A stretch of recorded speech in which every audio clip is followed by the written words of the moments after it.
Join me as I welcome Mr. Dapo Omolade. Over to you, sir. All right. Thank you so much, Waliu. I hope everybody can hear me. It's a great pleasure to be here. I've always been part of this program, so I'm also glad that I'm here to share with us today and just generally have a discussion. I think that's what this is all about. Generally have a discussion, just have a thought around occupational health and safety. And as Waliu has already carved the topic, career opportunities in HSC or in OSH.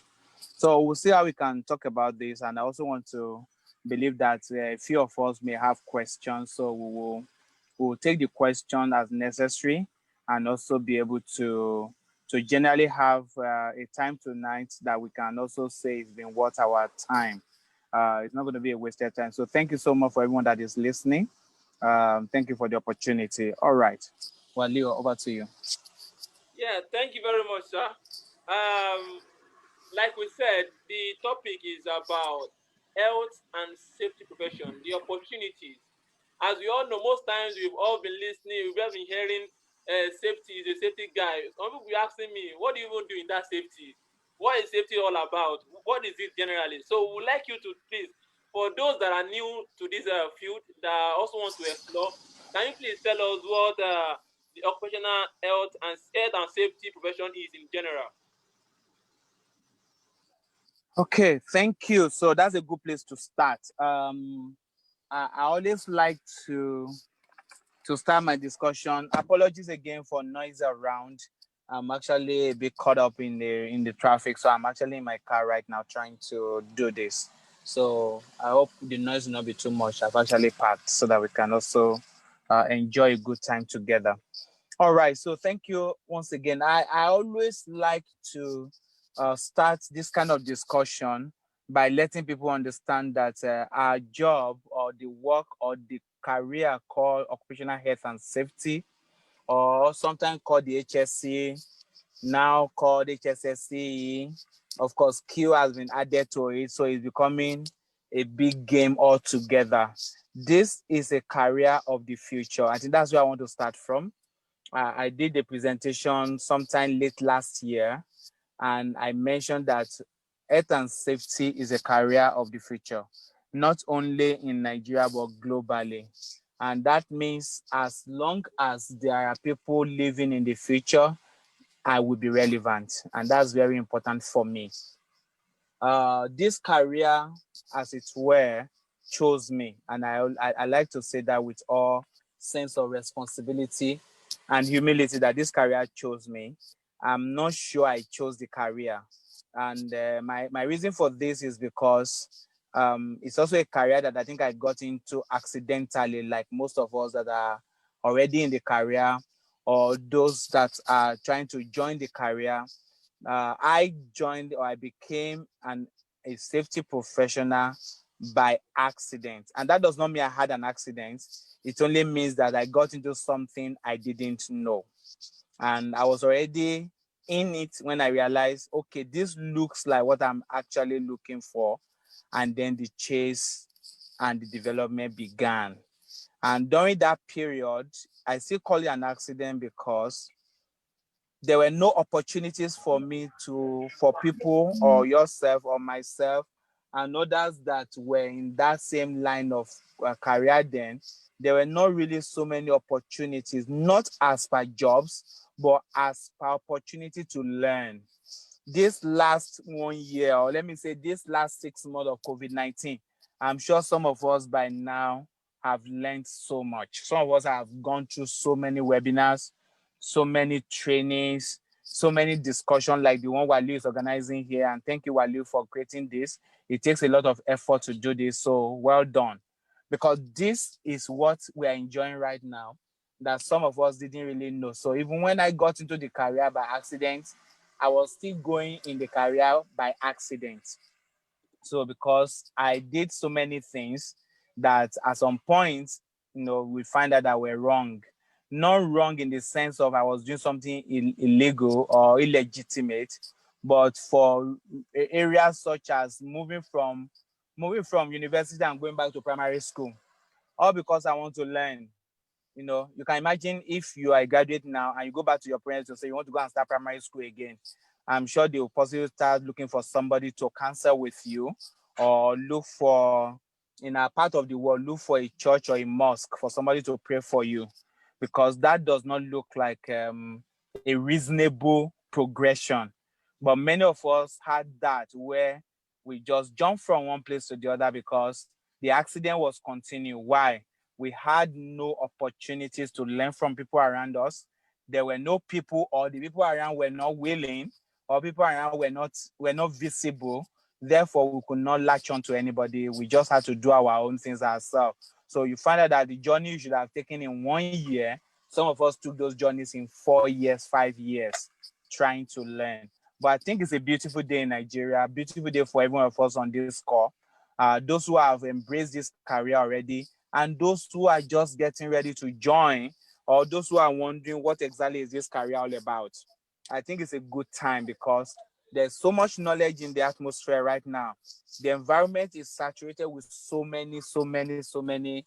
I'm very active on LinkedIn, and I see so many opportunities. And sometimes myself, I still have to join in some of them to say, I want to hear what they're discussing in that place, because this learning can never have an end. But the opportunities in this profession in Nigeria, maybe I should use Nigeria as my template, really.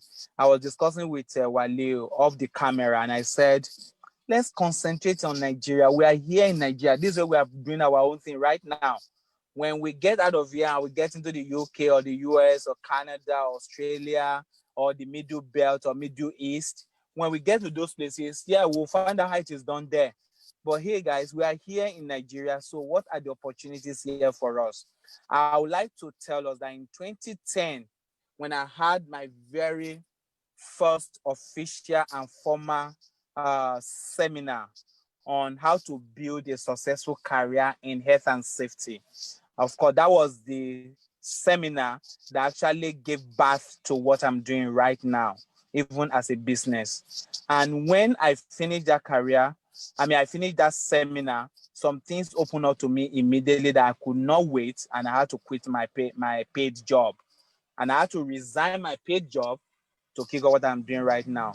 So what did I see actually? I saw massive, massive opportunities in occupational health and safety, but I also saw that the opportunities were all there and nobody could get it. And I started asking myself, why? I was already fully employed in the oil industry where I was working, and I had good job and I was paid well. But I saw outside and I was like, why aren't people doing this? And my first conclusion, based on a simple research I also did, was that we do not have the competence to harness those opportunities. And that was very significant then. It was very obvious to me. I could not believe it that I could not find people. A few people that I found then were very elderly people, and a few of us that were jumping around trying to build the career there. Myself and Jamil, Akim was there, Ehi was there, Kadiri was around, Kehinde Ologuntoye. A few of us like that scattered in different places. And the funny thing, all through that time, we're all gainfully employed in different workplaces. So there were not really people outside saying, okay, I'm a safety consultant and all of this. Many of us were employed in the industry, working as safety officer, managers, safety advisor, whatever you can call it. And I started asking a very single question that I asked myself. I work in the oil industry and I'm doing this. How many other sectors of Nigeria are actually supporting Nigeria economy? And my research to that showed me that the oil industry in Nigeria was actually, by population, by requirement of safety professionals and all of that, wasn't employing 5% of people that were supposed to be employed. That means there are another 95% sector where I was needed. And I'm going to confess to everyone listening to me today that it was those sectors that I saw outside that pushed me out of the oil industry. I couldn't believe it. I was like, what? So this is happening in the oil industry. Okay, we're enjoying here. But look at the manufacturing. look at the what do you call it? Look at the construction, look at the institutions, and I could not see safety. And I was like, oh my God, this is opportunity, but it has to be harnessed. It has to be we have to polish the opportunity because it just looks like gold that is in mud. So I said, this mud will not do anything. We need to get this gold, we need to clean it up, we need to polish it, and then we need to take it out as an ornament, as a jewel, as a precious substance that somebody will look at. And that launched me out. And for many of us who are on this call who knows me, I can tell you for free that in the last 10 years, more than 80% of hybrid business is not in the oil industry, even though the oil industry was where my background came from, because that target was very focused. I saw it and I told myself, what? Now, this sector does not have anything. They don't even know what it is, so let's go there. And I started looking at how can I, a good question I also ask myself, how can I get this done? What do I need to harness these opportunities? What do I need to get these people to actually accept that they need us in this industry? And that was what moved me to start first in training. So for the very first few years, all we were doing was just training because we had to build the competence to harness the opportunity. If I had gone to a company, any of the FMCG that time to say, oh, I need you to employ people, and they say, okay, we are ready for 2 or 3 safety officers to come and work with us, I'm very certain that time I will not be able to find them because they were not existing, really. Those few that were existing were in the workplaces. So I told myself, let's build competence around here. And one of the very fundamental principles of competence development is qualifications and training. You have no qualification and training, then you cannot say you are competent. So we had to first look at that and say, okay, let's start building this competence. And then we threw out the whole thing to the atmosphere. We started training. I went all over the world, went to the UK, went to the US, equipped myself for that in my training and my qualifications.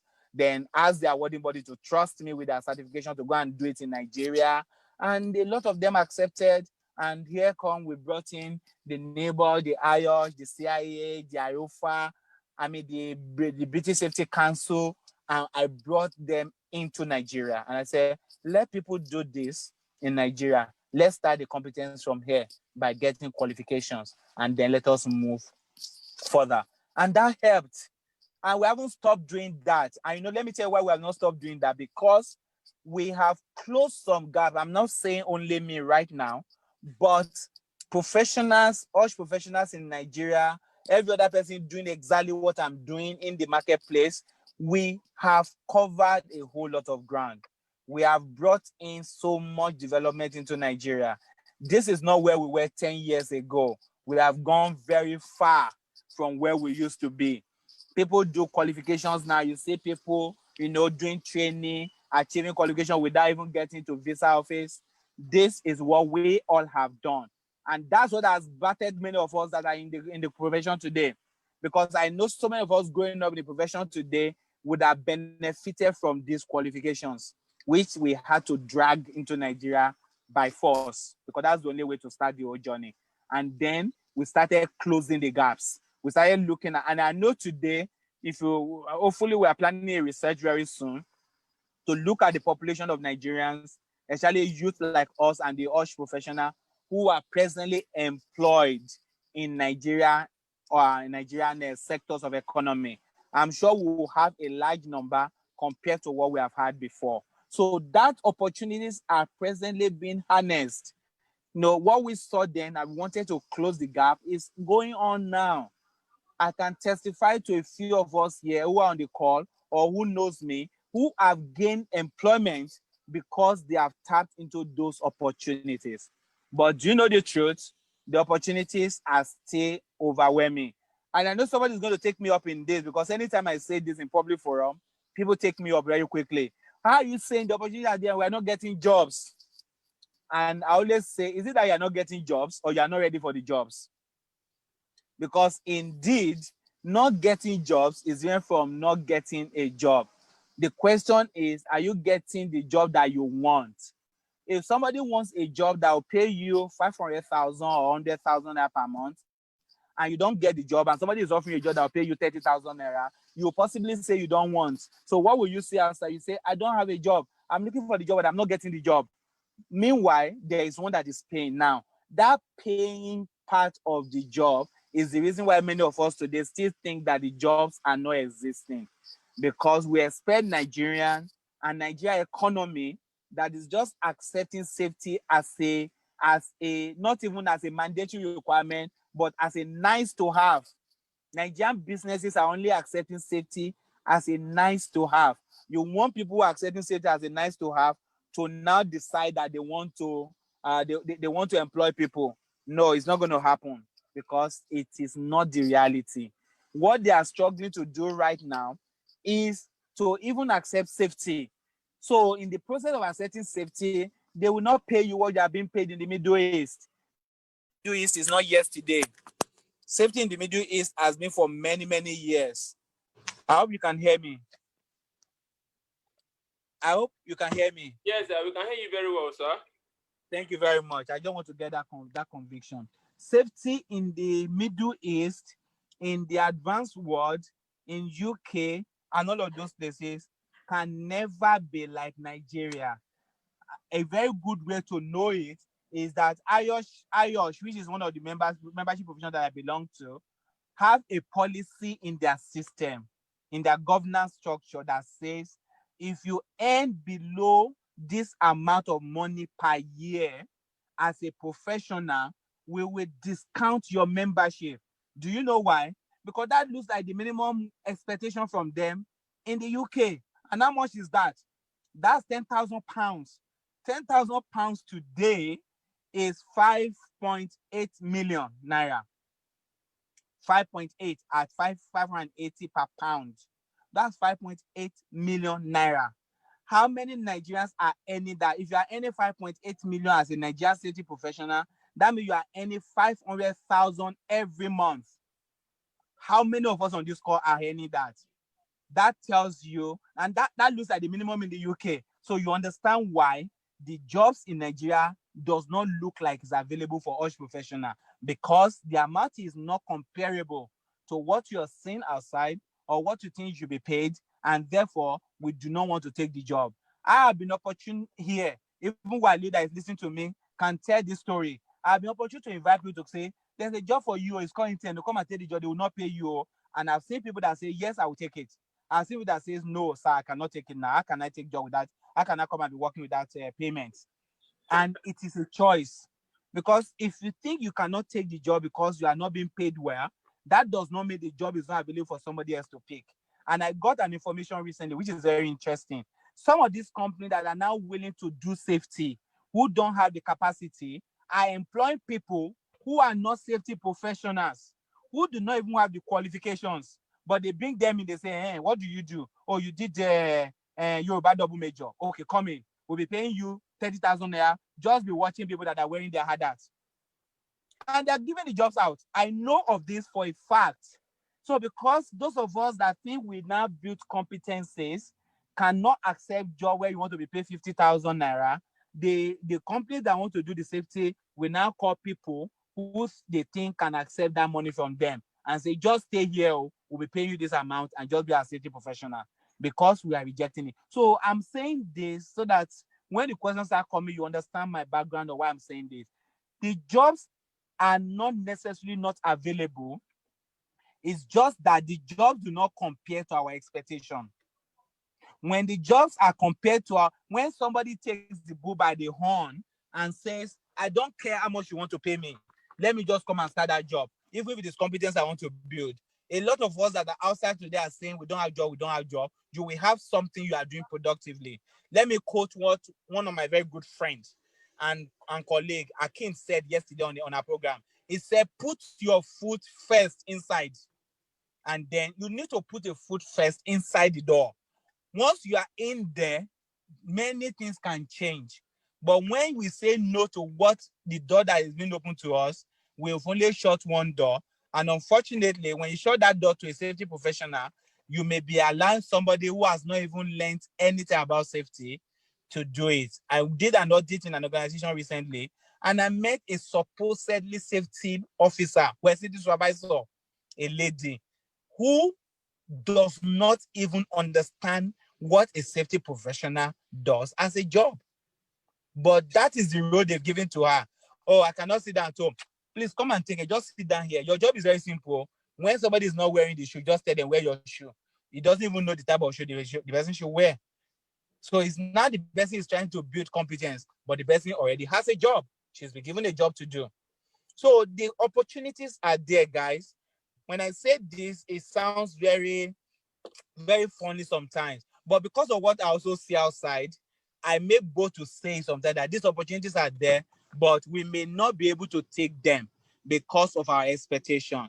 But we can continue to build these opportunities. Many of us here, while new inclusive and everybody that is raising this awareness everywhere, what you are actually doing is that you are creating opportunities for health and safety professionals.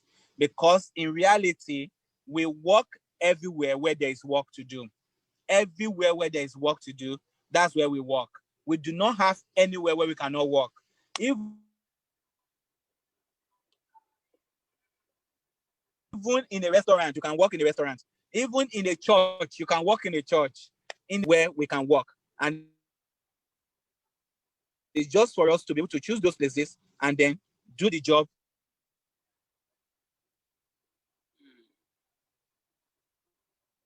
in those places. I hope you can hear me. Yeah, we can hear you now. It was skipping the other time, but we can hear you. Hello. Yeah, we can hear you. We can hear Hello. you. I can hear you. Hello. I can hear you. I think it's I can hear you. I thought I lost my connection. All right. I can hear you. Thank you very much. Yeah. So yes. Thank you. All right. Thank you very much for that confirmation. So what am I saying? What I'm saying invariably is, creating these opportunities. Every one of us is creating these opportunities, but are we harnessing the opportunities? Are we grabbing them as they are coming in?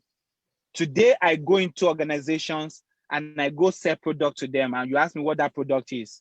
I say, hey, do you mind somebody just coming in here to help you work with your safety team? The person does not need to be paid. He's got a qualification, but I think you need support. It may just be the one that will go to the field to gather data for your team. And I've seen many organizations where they tell me, don't worry, bring the person. And I know people who have gone for such and have been converted in the organization. I'm sure maybe some people that are even on this call, we testify to that, who only went to a place to do internship without payment, and in 6 months or 8 months or even 1 year has become a full employee because of what you have contributed. These are strategies that we are bringing on board to harness those opportunities that are being created. The opportunities are there. Forget this gist or this joke of unemployment rate is high in Nigeria. I'm not sure the unemployment rate that is high in Nigeria is around health and safety, really. Because the health and safety professionals have not yet saturated the workplace. There are many workplaces today that there are no health and safety professional. Remember, I'm not saying paid health and safety professional. I'm saying health and safety professional that can give their service for free if there's a need for it, and use that to build the competence and use that to build the opportunity and to grab the opportunity that is in there. One of my very good brother and friend, I don't know if he's on this call as well, went through a mentorship or an internship opportunity of about 7 months or 8 months and left for a job after the internship. And in 1 week or 2 weeks of a new job, has seen more than 2 or 3 opportunities out there. And if you ask him, why are they giving this opportunity? They say, oh, you know about this. Oh, you did this before. Come and join us. So he actually got to a point where he had 2 or 3 jobs and he was talking to me, sir, there are 2 or 3 jobs now after this one. I just got this one 2 weeks ago, but there are 2 or 3 jobs now that they're calling me for. Sir, which one do you think I should go to? And we're now reviewing it. What does this offer you? What is the prospect here? What are you going to learn here? How will this impact your knowledge? And all of that. He has to start choosing. He only has just finished internship for 6 to 8 months. The question is, was I the one that looked for all those opportunities for him? The answer is no. But did I give him the opportunity for the internship? The answer is yes. He got the opportunity for the internship at almost no payment. But in 2 weeks of finishing his internship, now he has 3 jobs that he wants to choose one from. This is the reality. Nobody is going to employ you when they cannot test the fact that you can contribute values to them. But people, I think organizations are actually presently looking for where to build values. Why don't you bring this your value to the table and let's harness these opportunities before some people that have not even developed any competence grab those opportunities and take us out of our jobs. These are the realities. And I have to share with you today in all passion, because my job is to say health and safety professional in Nigeria. I think from ISPON now, health and safety professional by population should be between 8 and 10,000 registered ISPON members in Nigeria.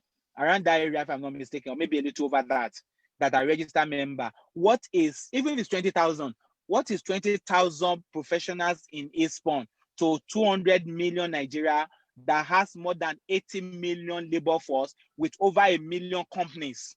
Come on. there is too much. There is too much. So, but we haven't gotten there, but we will get there eventually. But it takes us gradually getting there. We will not arrive at that bus stop in just one day. So I would like to beg and appeal to most of us that patience may be a very good thing for us to do. Contentment may be a very good for us to consider if we really want to harness these opportunities. Some of us started at meager salary. Some of us did not even earn salary when we started because we wanted safety as a profession. So the paradigm has not changed. It's still the same principle. You want to get it somewhere, you need to first tell yourself, what am I looking for? If what you are looking for first and foremost is salary, I'm sorry to disappoint you that you may be so long in the workplace or in the marketplace, and by the time you finally say you want to become a safety officer, they'll tell you are too old. Because today, companies are also beginning to tell people, let me give you this very interesting gist. Somebody spoke to me recently, and Akim mentioned this yesterday very interestingly. Somebody spoke to me recently and said, I wanted to get a job, and the interview went as far as if I was married. And when I told them I was married, I didn't get the job. They didn't tell me that was the reason, but I knew later that the reason was because this company wants somebody that can work. If they call you at 12 midnight to come and do the job, you should be out. You won't tell me that your wife is feeling cold on the bed, so you cannot stand up. That's what they wanted. So they needed someone who is ready to give it all. That this 2 years want to employ you. If you can work for 24/7 all around the year, we will be very happy. Just come and do the job. Some of us do that. Some of us have done that. So it's not a crime. It may look like, but it's illegal. But it's not a crime. You need to get to a point where you start looking at that and say, is that right? Oh, that is illegal. I know it is not right in Nigerian labor law for someone to work for 24/7. But if employer wants that, they will still get it.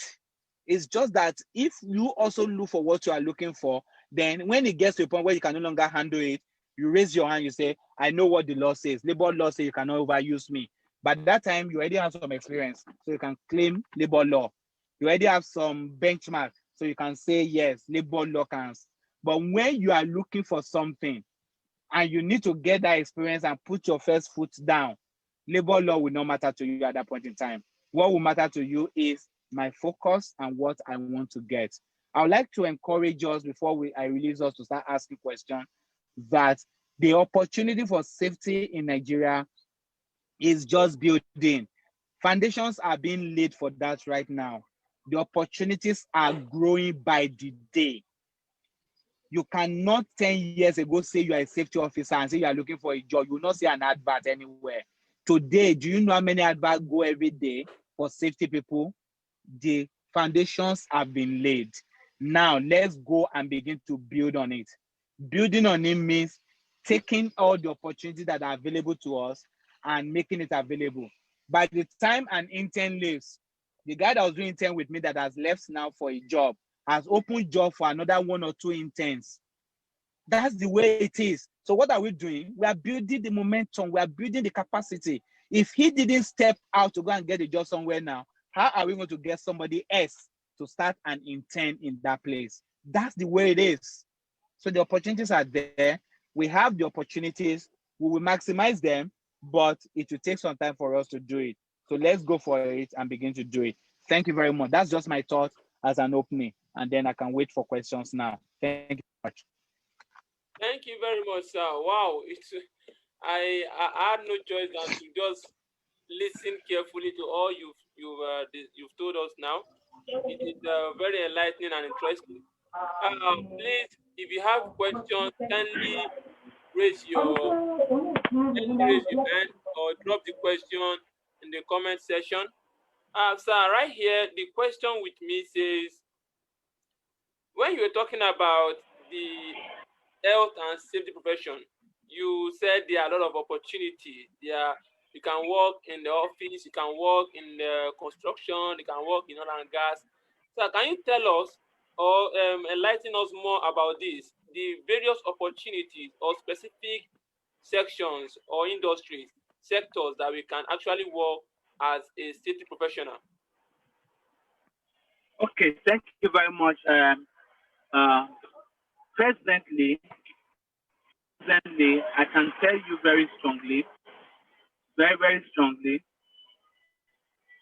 that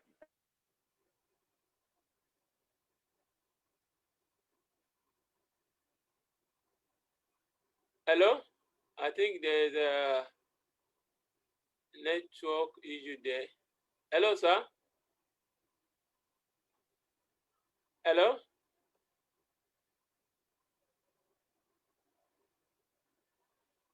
Hello? I think, can you all hear me?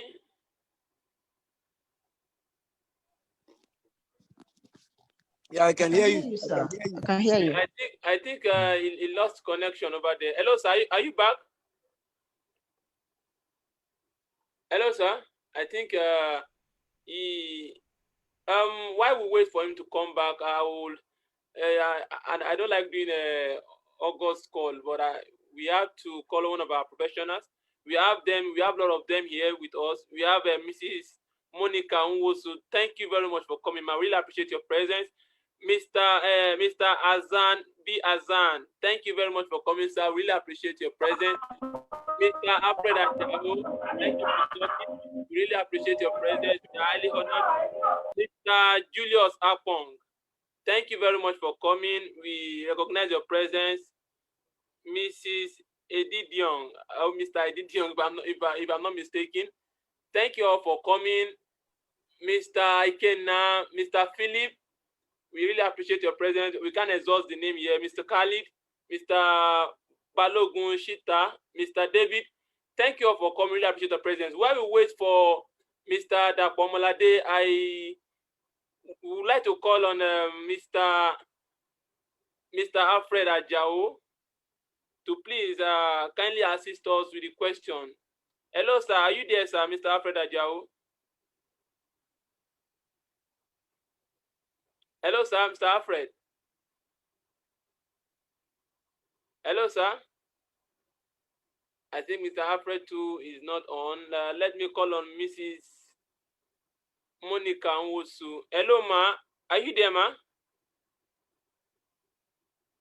Hello, Mrs. Monica Nwosu. Hello, ma. Hello. Yeah, good evening, ma. Oh, good evening, Wali. Yeah, Good evening. yeah, we really appreciate your coming. I'm highly honored, ma. Thank you for coming to our session today. We really appreciate your presence. So much. Yeah, we have before our speaker, Mr. Dapo Omolade, lost his connection. We are asking about the various sectors of the various opportunities, the various industries that an HSC person can actually practice. If there are actually those opportunities existing, ma, can you help us with the question, ma? Sorry, I didn't get the question very well. You said if there are what? Yeah, the various opportunities that await a safety professional. That I mean the various Like we had that we can work in the office, we can work in oil and gas, we can work in construction, we can work in manufacturing. So we would like to know more about this, if there are actually opportunities and the various ways we can actually work as a safety professional. Man. Oh, of course, the just like that one has stated, professional is one profession across all industries. One fantastic thing about being a safety professional. But one key area which also Dapo has highly emphasized is for you to build on your competence when you are choosing the profession. So, for instance, you want to become a professional in oil and gas industry. So aside from just taking a general HSC training and building on your, you have to also begin to narrow your training down, to specific points that this. Despite the fact that we have general overview of health and safety, within each industry, there are contexts. Context I mean right now is that the way you would address the occupational issues, occupational hazard or risk within the oil and gas would be completely different from how you would address it in construction industry and the kind of controls that you want to establish. That's the truth. So you want to begin to narrow it down. Trust me, there's no industry that you are interested in playing in right now as an occupational health and safety that there are no opportunities, even in the healthcare, in the hospitality, in construction, in oil and gas. But you need to consciously and intentionally narrow down your competencies in that area of interest. And you need to really go out of your way, look for mentors in that industry. And trust me, if you check the internet, there are a whole lot of free trainings on several health and safety sites that you can begin to use to develop yourself. So yes, you can grow your competencies within this industry. And even regardless of your education, that's the truth. But you need to clearly identify what industry you want to play within, and then of course begin to build your competencies in that area. And trust me, you can function in whatever, even as at general health and safety level, you can penetrate and then gradually grow your competencies in those areas. I hope I've been able to answer whoever it is that asked this question. Thank you for the opportunity. Thank you very much, ma. Well understood, ma. And I believe the person who asks also understands. It's very clear. There are a lot of opportunities that are with us in various sectors, but as you have rightly said, we need to narrow down our competencies to the field you want to specify. Maybe in the process industry, oil and gas, or in the construction safety, or it's going to be occupational health, maybe in the office sector, hospitality, like you mentioned. Thank you very much, man. We have a hand being raised up by Sumadenike. Please, can you unmute yourself and ask your question, man?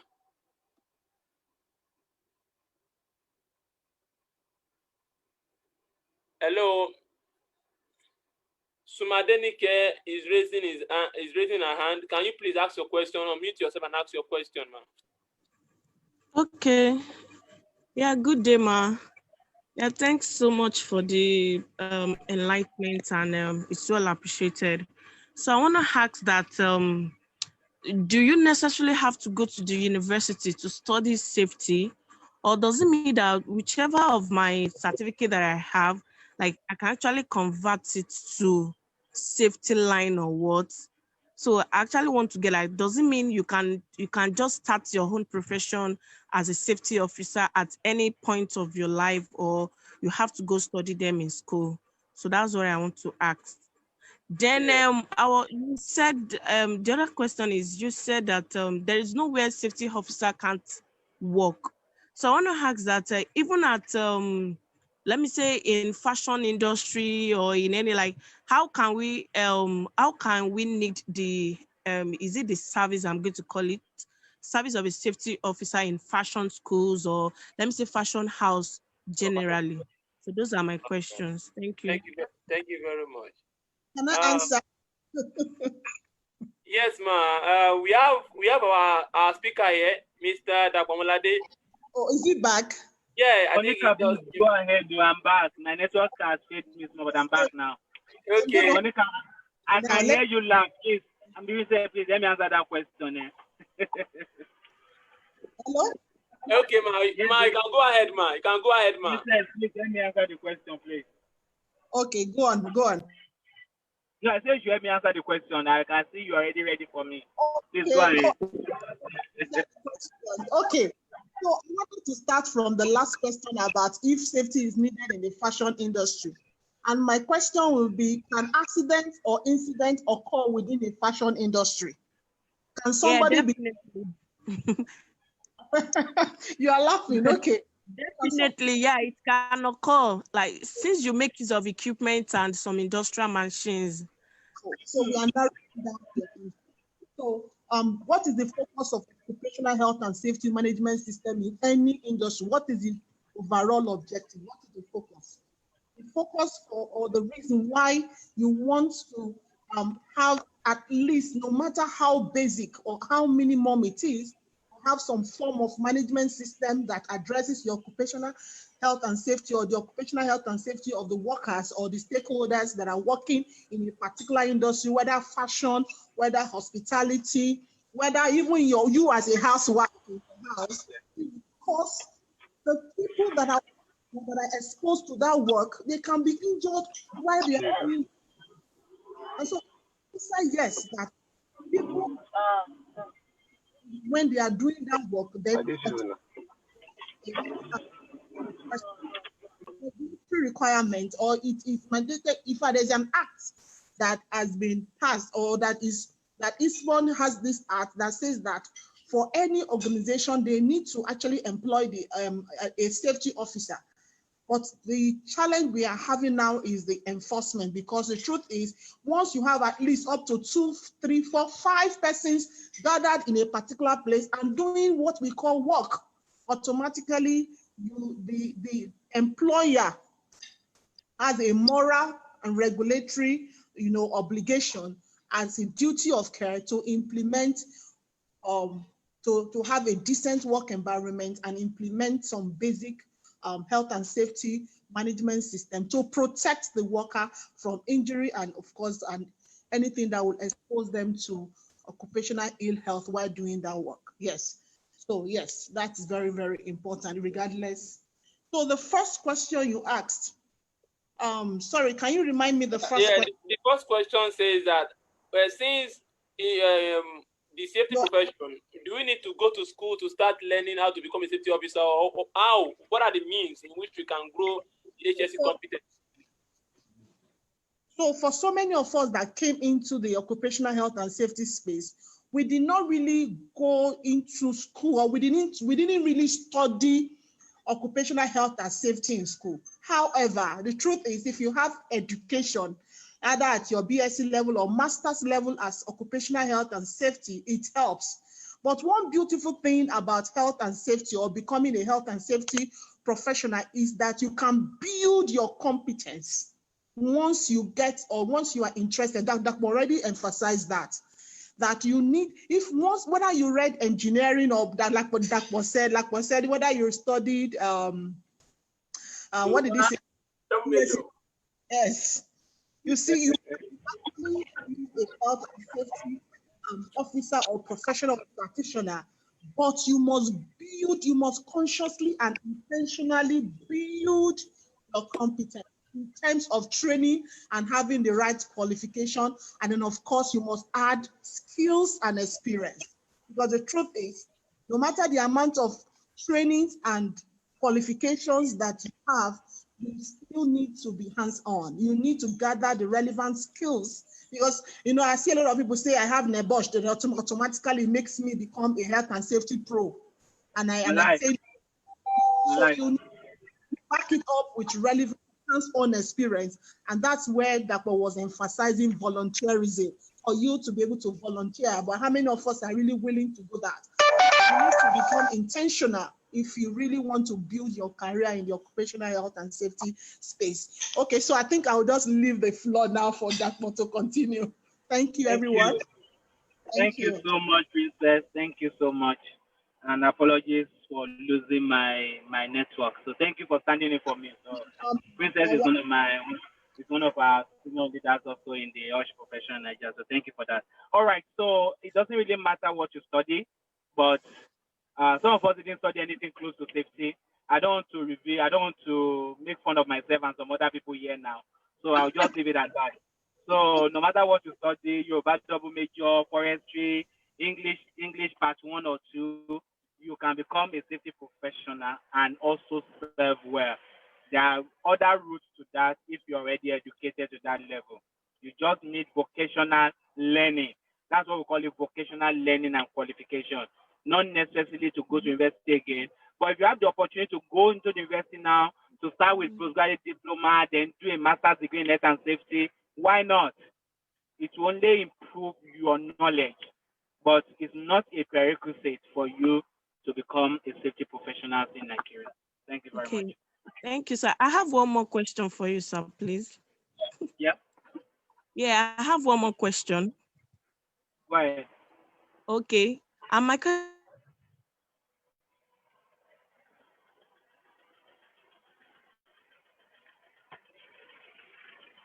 Hello. Hello.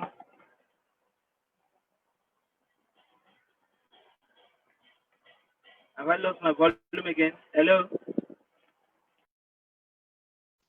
I can hear you. I can hear you. We can Okay, hear you, that's sir. okay. Okay. I didn't hear the question.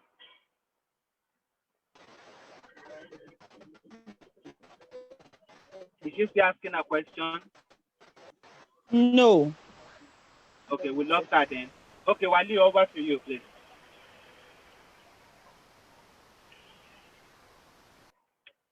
Wali. Okay, hello, please, can you hear me? Okay, we can hear you now. Okay, I said, hope you got the first question, right? No, we didn't get that question. We lost you. Okay, I said, for example, can someone that has studied a course in the university move further or cross to safety, like just for masters, or does the person needs to go for certification examination, or how can someone link that bridge? But if at all you want to change your career, like for example, I studied biochemistry in school. So that's what I'm asking. Okay. Maybe if I don't want to go for something, like you can actually go for because safety is needed in all aspects of organization. So that's one. Then the second one is that I said, me personally, I observed that it's only the men that are on field. Like, does it mean that what do female does? What do they do? Because when they say this safety here, you always see men carrying their helmets and the likes and their boots and likes. So what do female do? Is it only training and office works? So Okay. that's what I want to have. Thank you so much. I'm happy Monica is still here. Monica is one of the executive director for women folks in the health and safety in Nigeria. So she will answer that for you quickly. But before I leave her Okay. to do that, for education, in many places, university and all of that, if you are coming from a course that is not related to the new course you want to do, usually there's a Okay. postgraduate diploma route that they will ask you to take. And that's why I mentioned Yeah. it the other time. They may have to go and do a diploma in that course in order for you to switch from that to the one you want to do. So you can actually do a Okay. diploma in operational health and safety at PGD level, and from that Yeah, PGD PG. level, you move straight to MSc, and then you have closed that knowledge that you didn't have, studying from there. I had to do a lot of qualification before I was accepted into a master's degree in operational health and safety, because my first All degree right. has nothing to do with it. But for the one about Lady Monica, are you there? So you can invite our very good friend to the group. Monica. Yes. Okay, Okay. good. About whether women are only in the office, whether they are in the field. And that is, she's thinking that maybe this safety is only for guys. So, No. yes. And therefore, it's actually a challenge to you guys also in occupational health and safety. So that, okay, men, we need to be more showcased. Okay, so what's the name of the lady that asked the question?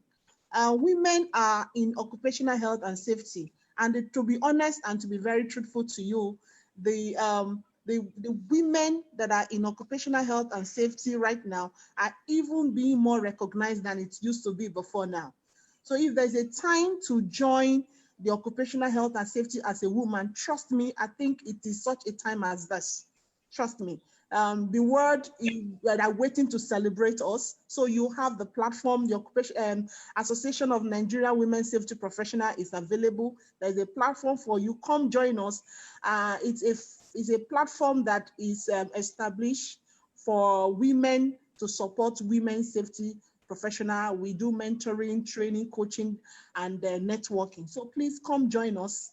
After the Zoom, if you want more details, I think you can contact the host of this webinar for more information. But just to answer your question again, yes, women are in the field. We are not only at the back end, and we do not do only the administrative aspect of safety.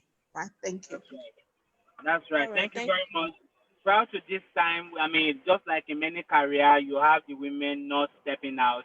But I think in Nigeria now, in the hush profession, the women are right there. We have women who are the head of safety in the organizations right now and are doing very great. So there's no distinction between men and women in this industry. Everyone that has the competence in and ready to do this can do this job. Thank you very much. Okay. Waliu, any other question?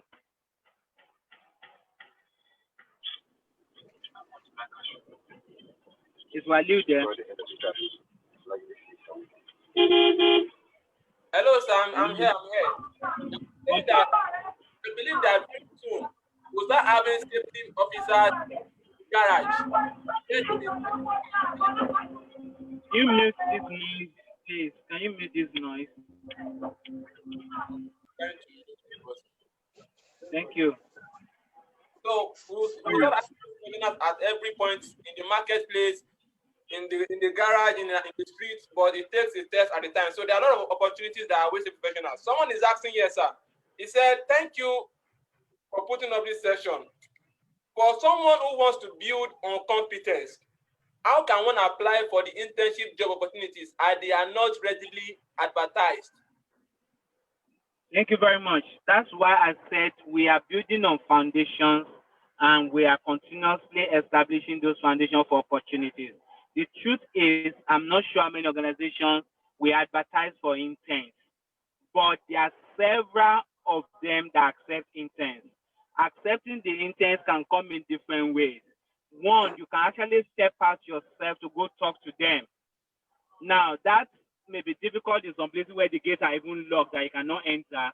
But people have walked into organizations to say before, I want to be an intern with you, just allow me. And they've been accepted. But in some other places, some of us have also put our foot down and have stepped out on behalf of others to say, we have days and days who are ready for intern, please allow them to come and do internship. So, and that's what the opportunity, and I think what this kind of thing gives us is opportunity to connect with one another, to have networking. Because when you network and you run to Monica or you go to Waliu and you say, hey, or you go to Alfred and say, please, I want to do an intern. They may just know that company because they are already ahead of you. And guys, we cannot lie about this. If somebody is ahead of you, you need to recognize that that person is ahead of you. Approach the person to assist you. It's not a crime because we cannot all be at the same level at the same time. So some people have gone ahead of us, and for those who have gone ahead of us, they are there to help us go to the next level. So reach out to people and say, hey, I need help. I need you to help me. Maybe your company can even accept me. I need to help me look for where I can do my intern. And the truth is you will get acceptance in some places. So don't sit down yourself there and just tell yourself, I don't know. If somebody has gone ahead of you, then you have an advantage to use the person's authority to also get ahead. So let's step up and rest on other people's shoulders to get to where we are going to. That's how to get there, not stay where you are. So the internship programs are available. Reach out to people on this call. Get them to ask to answer you. I need help. Talk out. Speak out. Don't sit there. You have Nibosh IGC. You have ASDOP. You have process safety. What have you done with it? You are looking for a paid employment, you may not get it. In 5 years' time, you have lost 5 years. Go get an intern for 1 year, and then you can see how your career will shoot up immediately. Some of us have arrived there in 20 years. We should have arrived there in 7, 8 years. So there are so many mistakes we also made in the call of our trying to become safety professional. You don't have to make that mistake again right now. If you make the mistake I made, or Akim made, Jamiu made, Monica made, Tunde made, if you are making that mistake right now, sorry. The only thing I can say is that you have been foolish, because if you're a wise person, you shouldn't make the mistakes that some of us have made. So bring yourself to learn from our mistakes and then move forward. That's the way it should be. So ask questions, network with people around you, check people up, and just tell them what you want. It's either a yes or a no. And if you don't ask at all, you get a no 100%. So reduce that probability by 50-50. Yes or no. So you can actually get a yes. That's my advice for us as we round up this session. Thank you so much. Yeah, thank you, sir. Thank you very much. We plan to end this session. We still have a lot of questions. So I want to seek a permission if you can just within few minutes answer just 2 questions from 2 of our participants, sir. Permission to do that, sir. All right, go ahead. Go ahead, please. Yeah. Mr. Adetuji, can you unmute and ask us your question straight? Ask your question straightforward and let us answer in a few minutes. Thank you.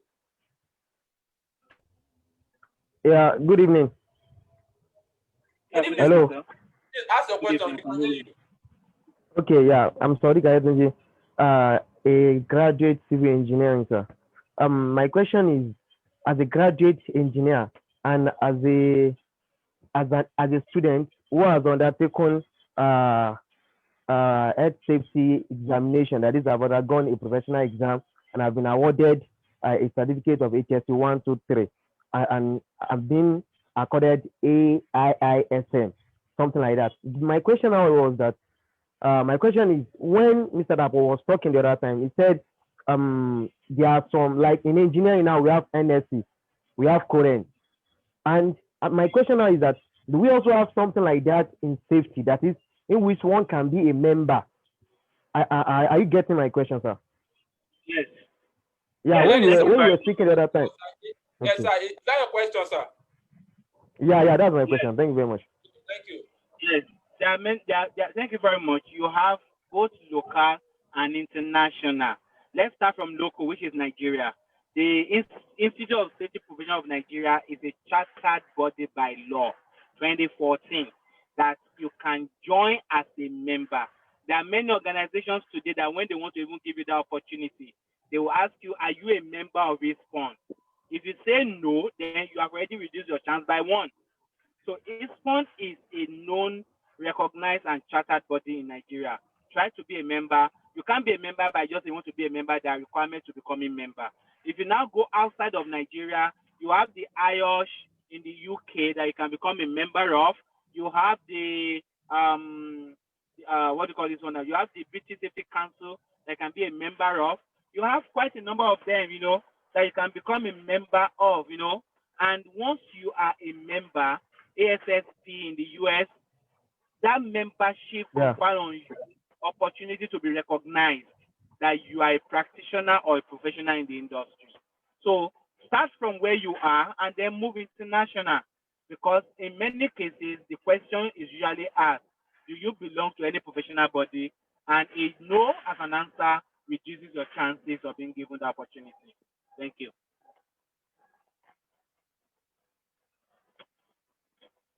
Hello, sir. Yes. Hello. Yeah. Yes, can you hear me? Can you hear me?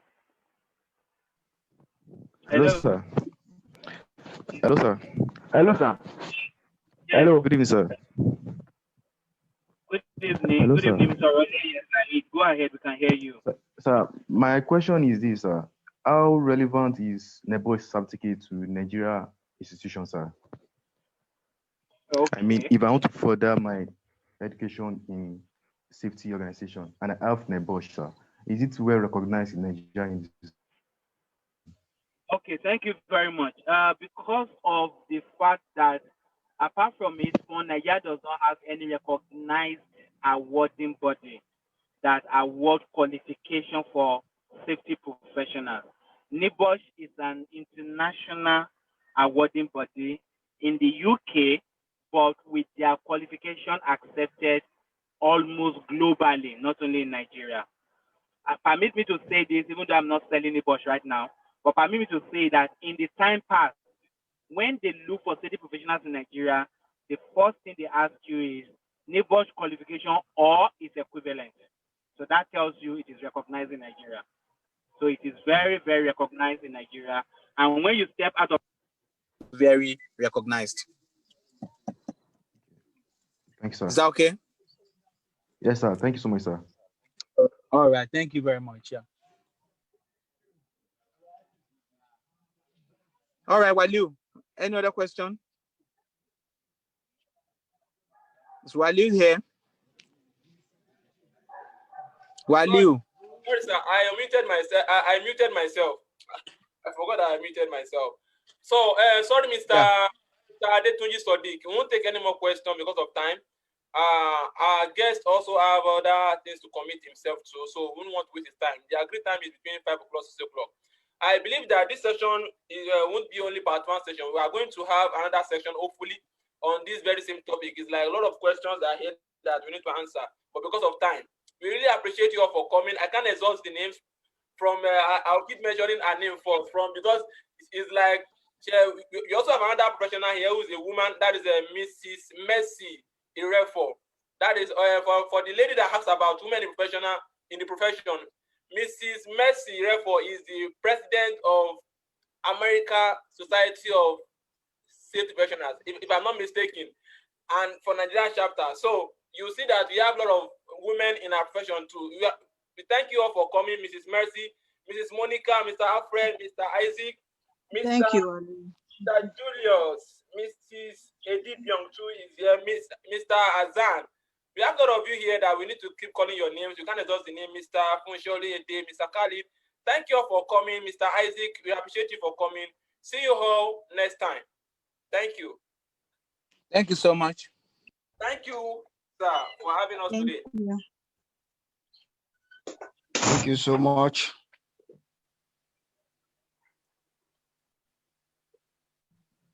Thank you so much.